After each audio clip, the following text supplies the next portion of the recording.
एक गांव में सुधा नाम की एक औरत अपने पति के साथ रहती थी। शादी के कई साल बाद वह गर्भवती हुई थी और किसी भी समय एक बच्चे को जन्म देने वाली थी। उसका पति सोहन उसका हाथ थामे हुए उसे दिलासा दे रहा था। डरो मत, सब अच्छा होगा। भगवान ने जब इतने सालों बाद हमारी प्रार्थना सुनी है, तो देख लेना सब कुछ ठीक ठाक होगा।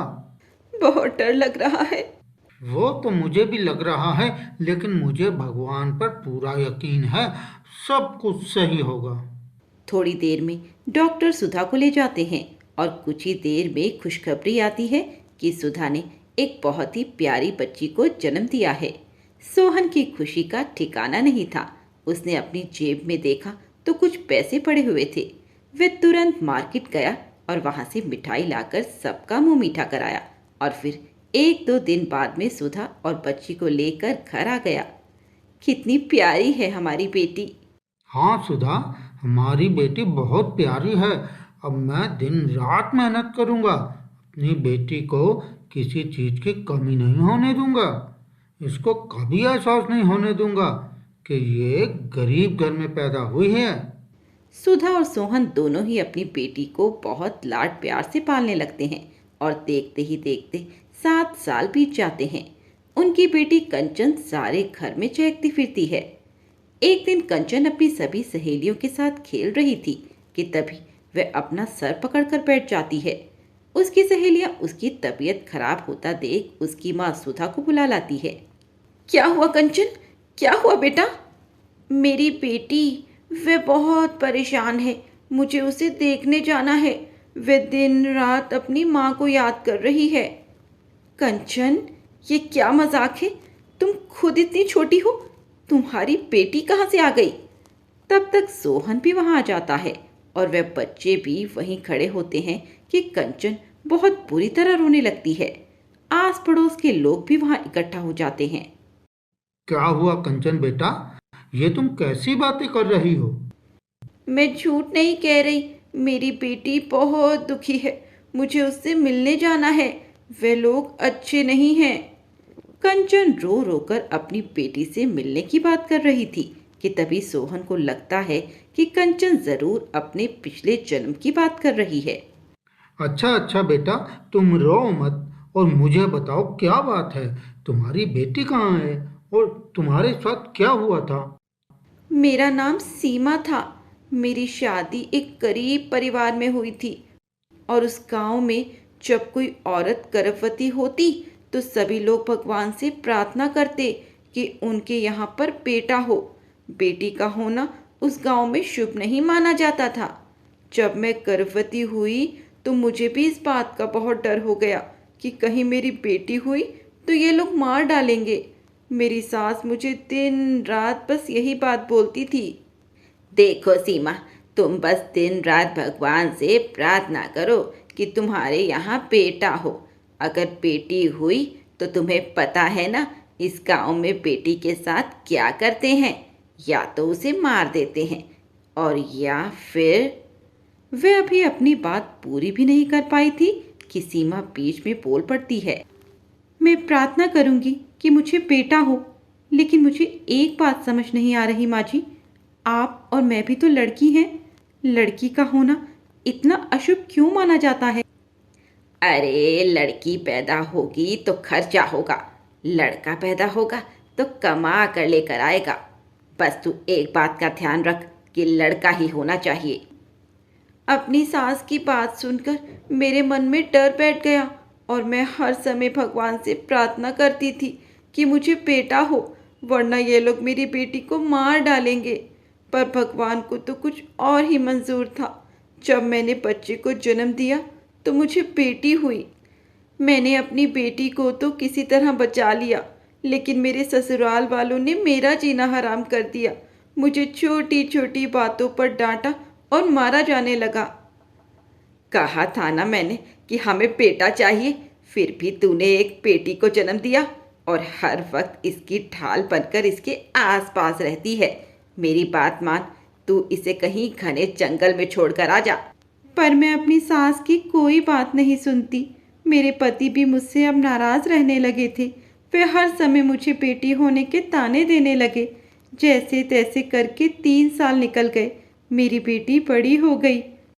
अब वह भी मेरे साथ साथ मेरे ससुराल वालों के जन्म का शिकार हो गई। वे बच्ची थी, लेकिन उसे छोटी छोटी गलतियों पर मारा जाने लगा। एक दिन की बात है, मैं छत पर कपड़े सुखा रही थी कि तभी मुझे मेरी बेटी की चिल्लाने की आवाज़ सुनाई दी। मैं भाग कर नीचे आई तो देखा मेरी सास मेरी बेटी की पिटाई कर रही थी। दोनों माँ बेटी परेशान करके रख दिया है हमें। मैं नीचे आई और मैंने अपनी बेटी को अपनी सास के हाथ से ले लिया। तभी मेरी सास ने मुझे धक्का दिया और मैं पीछे की तरफ गिर गई। मेरा सर मेज के कोने पर लगा और मैं नीचे गिरकर मर गई। मेरी आत्मा भगवान से रो रो कर प्रार्थना कर रही थी कि मेरे बच्चे को मेरी ज़रूरत है, इसीलिए मुझे जिंदा कर दो। एक बार जिस शरीर से प्राण निकल जाते हैं वो दोबारा जिंदा नहीं हो सकता।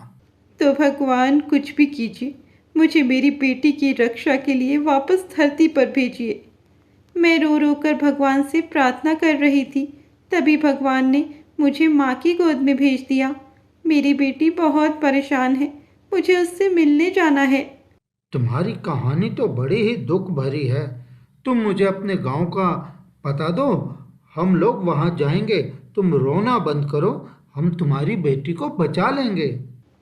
सुधा किसी तरह कंचन को चुप करा देती है और घर ले आती है। फिर वे लोग कंचन के बताए हुए पते पर जाने की तैयारी करने लगते हैं। गांव के कुछ लोग भी उन लोगों के साथ जाते हैं। कंचन जैसे ही अपने ससुराल में पहुंचती है, वह जल्दी जल्दी अपने घर जाने लगती है।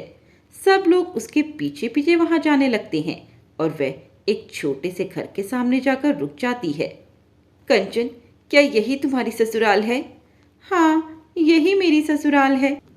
तभी कंचन दरवाजा बजाती है और उसकी सास दरवाजा खोलती है। पीछे एक लड़की जख्मी हालत में रो रही थी। वही सीमा की बेटी थी। कंचन अपनी बेटी को देखकर भागकर अंदर जाती है और उसे गले लगा लेती है। रो मत मेरी बेटी, मैं आ गई हूँ, तुम्हें यहाँ से ले जाऊंगी। मैं दिन रात देख रही थी कि ये लोग तुम्हें बहुत परेशान कर रहे हैं। छोटी कंचन की बातें सुनकर वहां खड़ी हुई सीमा की सास कहती है, कौन हो तुम और ऐसे कैसे घर के अंदर घुस आई? आप सब कौन हैं? अरे, तुम कैसी औरत हो? इतनी छोटी बच्ची को कितनी बुरी तरह मारा पीटा हुआ है। भगवान सब देख रहा है। देखो, उसकी तकलीफ उसकी माँ को कितना दुख दे रही है। इसकी माँ को मरे हुए काफी समय हो गया है और इस मनूस को मुझे ही देखना पड़ता है। हाथ मत लगाना मेरी बेटी को। मेरी बेटी कोई लावारिस नहीं है। मैं इसे अपने साथ ले जाऊंगी, खुद ही पाल पोस कर बड़ा करूंगी। और अगर आप लोगों ने इसे और परेशान किया तो मैं पुलिस में आप लोगों की कंप्लेंट करा दूंगी। छोटी सी बच्ची के मुंह से ये सब बातें सुनकर सीमा की सास की रूह कांप जाती है। वह उससे पूछती है, तब सुधा बताती है, ये मेरी बेटी कंचन है। इसे अपना पुनर्जन्म याद आ गया है। पुनर्जन्म में ये सीमा थी और इसने हमें ये बताया कि तुमने इसे कितनी बुरी तरह धक्का दिया कि इसका सर मेज से लग गया और ये मर गई। कैसी औरत हो तुम, एक औरत की दुश्मन बन गई हो। और अब सीमा की बेटी को देखो, तुमने क्या हालत बना दी इस बच्ची की। इस बच्ची को देखकर लग रहा है कि इसके ऊपर तुमने कितने जुल्म किए हैं। यह जरूर तुम लोगों की कोई चाल है। मैं नहीं मानती कोई पुनर्जन्म होता है। होता है, पुनर्जन्म भी होता है। मैंने भगवान से प्रार्थना की थी, मुझे मेरी बेटी की रक्षा के लिए वापस धरती पर भेज दो, और भगवान ने मेरी सुन ली। फिर कंचन सीमा की सास को बताती है कि उसने उसके साथ क्या क्या किया था। फिर सीमा की सास को यकीन हो जाता है कि सीमा ही पुनर्जन्म लेकर कंचन के रूप में अपनी बेटी की रक्षा के लिए आई है। तब तक सीमा का पति भी वहां आ जाता है। कितने बुरे बाप हो तुम, अपनी बेटी की रक्षा तक नहीं कर सकते। अब मैं इसे यहाँ नहीं रहने दूंगी, मैं इसे अपने साथ ले जाऊंगी। हाँ हाँ, हम भी इसको अपने साथ ले जाएंगे। वैसे भी भगवान ने बहुत सालों बाद हमारे घर में एक बेटी दी है। हम सोचेंगे हमारी दो बेटियां हो गई हैं। हाँ हाँ, ले जाओ, हमारे सर पर से भी बोझ उतर जाएगा। तभी सोहन के साथ आए हुए कुछ लोग पुलिस में जाकर इस बात की कंप्लेंट कर देते हैं। तभी वहां पुलिस भी आ जाती है और सारा माजरा जानने के बाद वे सीमा की सास को सीमा की हत्या करने के जुर्म में और छोटी सी बच्ची को परेशान करने के जुर्म में गिरफ्तार कर लेते हैं। जैसी करनी वैसी भरनी। फिर सुधा और सोहन कंचन और उसकी पुनर्जन्म वाली बेटी को लेकर अपने घर वापस आ जाते हैं। हे भगवान, कैसी भयानक औरत थी। बताओ, कितना जुल्म किया तुम दोनों के ऊपर। सुनो जी, कंचन के साथ साथ अब हम लोग सीमा की बेटी का भी ध्यान रखेंगे। हाँ हाँ सुधा, बिल्कुल रखेंगे। आखिर हम उसे वहां से लेकर ही क्यों आए हैं? इसलिए ना कि उसे भी अच्छे से जिंदगी मिल सके। माँ पिताजी, आप लोगों को कोई तकलीफ तो नहीं होगी ना? सुधा कंचन को गले लगा लेती है। फिर गांव के एक आदमी से पता चलता है कि एक पंडित जी हैं जो पुनर्जन्म की बातों को भुला देते हैं। हम दोनों बच्चों को पाल लेंगे, लेकिन पहले कंचन के दिमाग से पुनर्जन्म की सारी बातें खत्म हो जाएं, वरना वे दोनों जन्मों में अटकी रह जाएगी। तुम सही कह रही हो। हम लोग कल ही उन पंडित जी के पास जाएंगे। फिर वे दोनों कंचन को बगैर बताए उस पंडित जी के पास लेकर जाते हैं। पंडित जी कंचन को एक तालाब में नहाने के लिए कहते हैं। कंचन जब उस तालाब में नहाकर वापस आती है तो उसे अपने पुनर्जन्म की कोई भी बात याद नहीं रहती। माँ पिताजी, हम लोग यहाँ कहाँ आ गए? मैं तो अपनी सहेलियों के साथ खेल रही थी। कंचन के मुंह से ये बात सुनकर सुधा और सोहन दोनों खुश हो जाते हैं और फिर वह कंचन और सीमा की बेटी दोनों को खुशी खुशी पालने लगते हैं। अमरापुर नामक छोटे से गांव में अजय नाम का एक पानीपुरी वाला था। वो बहुत ही बढ़िया और स्वादिष्ट पानीपुरी बनाया करता था। 5 बजते ही सब उसके ठेला लगने का इंतजार करने लगते हैं और जैसे ही वो अपना काम शुरू करता, लोगों की भीड़ इकट्ठा हो जाती। अजय भैया, मैं बहुत पहले से यहाँ खड़ी हुई हूँ, इसलिए सबसे पहले गोलगप्पे मैं ही खाऊंगी। अरे वाह वाह वाह, 5 मिनट हुए हैं यहाँ पर खड़े हुए और मैं पूरे आधे घंटे से इंतजार कर रही हूँ। चुपचाप से अपनी बारी का इंतजार करो। भैया, मेरे लिए तो तुम 4 प्लेट गोलगप्पे पैक कर देना। सब लोग लाइन में लग जाओ, बारी बारी से सबको मिल जाएंगे। जो भी उसके गोलगप्पे खाता तारीफ किए बिना नहीं रहता। 20 रुपए के 8 गोलगप्पे। लोग बाजार आते तो अजय पानीपुरी वाले के गोलगप्पे जरूर खाते।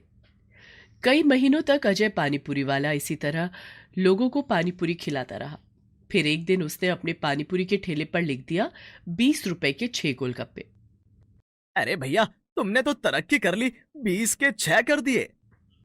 क्या बताएं भैया, महंगाई दिन पर दिन बढ़ती जा रही है। आलू महंगा, आटा महंगा, और तो और देख लो, आजकल तेलों के दाम आसमान छू रहे हैं, पड़ता ही नहीं खाता है, इसलिए 20 के 6 कर दिए हैं। कई दिनों तक लोगों को अजय पानीपुरी वाले का इस तरह रेट बढ़ा देना अखरा, लेकिन उसके पानीपुरी का टेस्ट लेने के लिए लोग अब 20 रुपए के 6 गोलगप्पे में भी खुश थे। वहीं एक अजय पानीपुरी वाले की किसी से बात होती है और वो वहां की एक छोटी सी दुकान किराए पर लेकर उसी में अपनी दुकान खोल देता है। कुछ दिन तक तो ऐसा ही चलता रहा, लेकिन फिर एक दिन, क्या जरूरत थी तुम्हें दुकान लेने की? खामखा किराया देना पड़ेगा।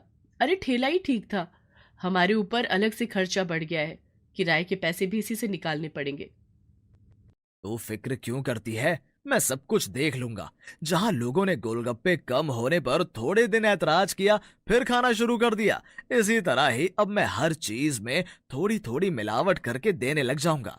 मुझे भी तो महंगाई का सामना करना पड़ रहा है। अजय पानीपुरी वाला जहां पहले अपने पानी में बहुत ही शुद्ध मसाले मिलाया करता था, अब वो सस्ते मसालों से पानी तैयार करने लगा। मीठी चटनी भी बहुत पतली कर दी। हरी चटनी भी वो ऐसे ही तैयार करने लगा और दही में भी काफी पानी मिलाने लगा। कुछ दिनों में ही लोगों को ये बदलाव समझ में आने लगा। क्या अजय भैया, आपके गोलगप्पे में पहले वाला मजा नहीं रहा, ना ही वो तीखापन है और ना ही टेस्ट। हाँ हाँ भैया, आप जरूर सामान में मिलावट करने लगे हो। अब पहले वाली बात आपके गोलगप्पों में नहीं रही। कैसी बातें कर रहे हो आप लोग, मैं भी वही हूँ और मेरे गोलगप्पे भी वही हैं। मैंने तो किसी चीज में कोई बदलाव नहीं किया। हो सकता है आप लोगों के मुंह का जायजा सही ना हो, कोई बात नहीं, आप कल आना, फिर बताना कि टेस्ट बदला है या नहीं। आप कुछ भी कहो भैया, लेकिन अब गोलगप्पे वैसे नहीं है जैसे हम खाते हुए आ रहे थे। फिर वो दोनों लड़कियां वहां से पानीपुरी वाले के सामान की बुराई करते हुए चली जाती हैं। बहुत सारे लोग अजय पानीपुरी वाले की शिकायत करते हैं कि गोलगप्पे वैसे नहीं बन रहे जैसे पहले बनते थे। ना अब गोलगप्पा में करारापन है और ना ही पानी में तीखापन। पर अजय पानीपुरी वाला अब इसी तरह ही पानीपुरी बनाने लगा। बहुत से पुराने ग्राहकों ने उसके यहाँ पर पानीपुरी खाना छोड़ दिया, लेकिन कुछ नए लोग भी उसके पानीपुरी को खाने आने लगे। जो लोग नहीं जानते कि अजय पानीपुरी वाला पहले कैसी पानीपुरी बनाता था, इसलिए उन्हें ये पानीपुरी भी अच्छे लगते। अब और लोगों को अपनी पानीपुरी खाता हुआ देखकर अजय, अरे ग्राहकों का क्या है, ये लोग तो आते जाते ही रहते हैं। माना मेरे पास से कई ग्राहक जा चुके हैं, लेकिन नए ग्राहक भी काफी आ गए हैं। अगर मैं इतनी ही ईमानदारी से सब कुछ करता रहा तो फिर मैं पैसे कब कमाऊंगा। फिर अगले दिन अजय पानीपुरी वाला थोड़ी और कम क्वालिटी के मसालों, आटे और आलू का इस्तेमाल करने लगा। जो नए ग्राहक उसके पास आने लगे थे वो भी शिकायत करने लगे। भैया, परसों मैं तुमसे 4 प्लेट गोलगप्पे पैक करा कर ले गया था। सच में पानी के अंदर जरा भी मसाला नहीं था। अगर आज पानी अच्छा है तो पैक कर दो, वरना तो फिर रहने दो। पर पहले तो मुझे पानी चखा दो। हाँ हाँ बाबूजी, हो सकता है, कभी कभी तो इंसानों से भी गलती हो सकती है। पर आज आपको किसी भी प्रकार की कोई शिकायत नहीं होगी। फिर वो चुपके से एक दोने में थोड़ा मसाला डालकर पानी डालकर उस आदमी को पीने के लिए देता है। उस आदमी को पानी सही लगता है तो वो फिर उसे 4 प्लेट गोलगप्पे पैक करा लेता है। ये कैसे गोलगप्पे बना रहे हो भैया? इससे अच्छे गोलगप्पे तो मैं नौसिखिया खुद घर पर बनाकर खा लूं। हम भी आपको मेहनत का ही पैसा देकर जाते हैं। इस तरह की चीजें ही खिलानी है तो ठेला क्यों खोला हुआ है? घटिया मसाले यूज करते हो। मैं तुम्हें गोलगप्पों का एक भी पैसा नहीं दूंगी। उस औरत के साथ आई हुई औरत भी गोलगप्पे बीच में ही खाना छोड़ देती है और बिना पैसे दिए वहां से चली जाती है। आज अजय की कमाई ना के बराबर हुई। कई सालों से चलाती हुई दुकान को आज पहला दिन ऐसा था जब अजय के गले में इतने भी पैसे नहीं थे कि जो उसने वो घटिया मसाले का इस्तेमाल करे उनका भी खर्च निकल कर आया हो। ये देखकर अजय को थोड़ा सा दुख होता है और वो मन ही मन सोचता है कि अगले दिन वो थोड़ा अच्छा चटपटा पानी बनाकर लाएगा। और उधर अजय पानीपुरी वाले के घर। हे भगवान, सिर्फ 100 रुपए! ये आप कर क्या रहे हो? आज तक कभी कोई ऐसा दिन नहीं गया जब घर में 2-2.5 हजार रुपए ना आए हो, और ऊपर से उस दुकान का किराया भी देना है। मुझे तो लगता है जैसे आप अपनी दुकानदारी करना ही भूल गए हो। अभी अभी बाहर से आया हूँ, आते ही छाती पर चढ़ गई। तुझे पता भी है कितनी मेहनत लगती है। क्या कहा मेहनत? क्या तुम अकेले मेहनत करते हो? सारे गोलगप्पे मैं बनाकर तुम्हें देती हूँ। तुम्हारा क्या है? तुम तो 4 मसाले पानी में घोल देते हो, चटनी में मिलाते हो और जाकर पानी पूरी बेच आते हो। और ये क्या, इतनी मेहनत करने के बाद 100 रुपए तुम मेरे हाथ पर रख रहे हो? लगता है मैंने कुछ ज्यादा ही मिलावट कर दी, इसलिए सारे ग्राहक मेरे पास से चले गए। वो भी क्या दिन थे जब मेरे पास ग्राहकों की लाइन लगी रहती थी। मुझे अपने मसालों की क्वालिटी अब फिर से अच्छी करनी पड़ेगी, वरना तो भूखे मरने की नौबत आ जाएगी। एक काम करता हूँ, कल ही वो दुकान भी छोड़ देता हूँ, वापस ठेला लगाना शुरू कर देता हूँ। कम से कम किराए के पैसे तो बचेंगे। अजय पानीपुरी वाले के मन में अलग अलग तरह के विचार आते रहे। फिर अगले दिन उसने वो दुकान छोड़ दी और ठेले पर ही वापस गोलगप्पे लगाने लगा। उसने आज पानी चटपटा ही रखा और चटनी भी ठीक ठाक ही बनाई, लेकिन फिर भी उसकी दुकान पर भीड़ नहीं हुई। वो मायूस सा खड़ा इधर उधर लोगों को आवाज लगा रहा था। आइए आइए, मशहूर अजय पानी पूरी वाले के पानी पूरी का मजा लीजिए। आइए आइए, 20 रुपए के 8, 20 रुपए के 8। तभी 2 औरतें वहां से जाते हुए लगता है पानीपुरी वाले का लालच खत्म हो गया। देखो, तभी वापस 20 के 8 गोलगप्पे बेच रहा है। पर कसम से अब मैं कभी भी इसके गोलगप्पे नहीं खाऊंगी। ऐसा विश्वास उतर गया है मेरे दिल से। मैं तो भूल ही नहीं सकती, पिछली बार गोलगप्पे खाए बीच में ही आधे छोड़ दिए। ऐसा लग रहा था कि जैसे मैं नमक मिले पानी में पूरियां खा रही हूं। अब तो सोना चांदी मिलाकर भी गोलगप्पे खिलाए तो ना खाओ। उन औरतों की बात सुनकर अजय को बहुत बुरा लगता है और उसे अपने किए पर बहुत शर्मिंदगी होती है। फिर वो बगैर पानीपुरी बेचे ही वापस अपने घर चला जाता है। जैसी करनी वैसी भरनी। ग्राहक तो भगवान का रूप होते हैं और मैंने अपने भगवानों को ही धोखा दिया। मेरा काम अच्छा खासा चल रहा था, थोड़े से लालच में मैंने अपनी दुकानदारी खराब कर ली।